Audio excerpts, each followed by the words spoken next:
Привет! Темата днес е фасадата е обща част за цялата сграда и е отговорност на всички собственици, които живеят вътре. Дори да не живеят.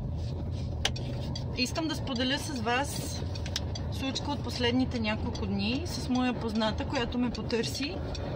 Живее в кооперация, която е на повече от 40 години, на втори от 4 етажа и на нейния етаж точно се е обрушил външния ъгъл на сградата, като в продължение на години се е рушал и продължава да се руши.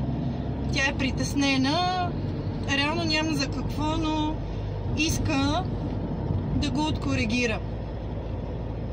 Сега, разговорите, които проведох с нея, са следните. Когато потърси човек, първо ще трябва да се потърси алпинист, за да може да оправи този външен ръб, да изчисти първо старата мазилка, да го възстанови и да бъде съответно с някакъв цвят, нали, близък до сивия цвят от преди 40 години. Другия вариант е да си направи топлоизолация.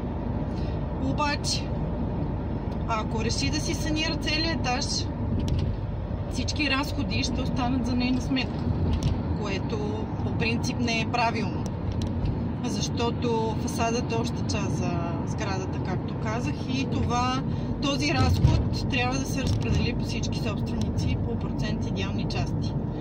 Така че, когато имате да правите такива манипулации,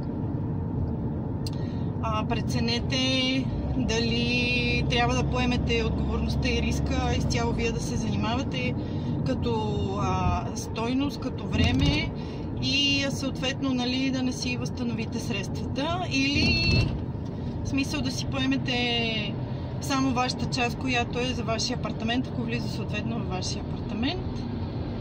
Така че хубаво е човек да преценява колко може и докъде ще стигне. Не е редно по принцип.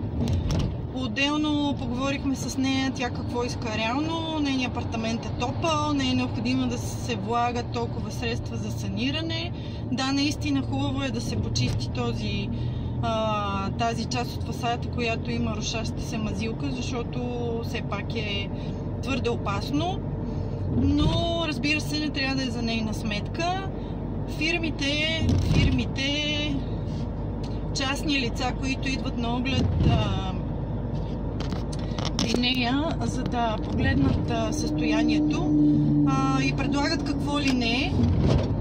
Поговорихме с нея, реално това, за да се извърши, не е необходимо да се облича апартамента. Нужно е само да се обработи, както казах, докато се стигне до здрав участък, и да се обработи с материали за външно полагане.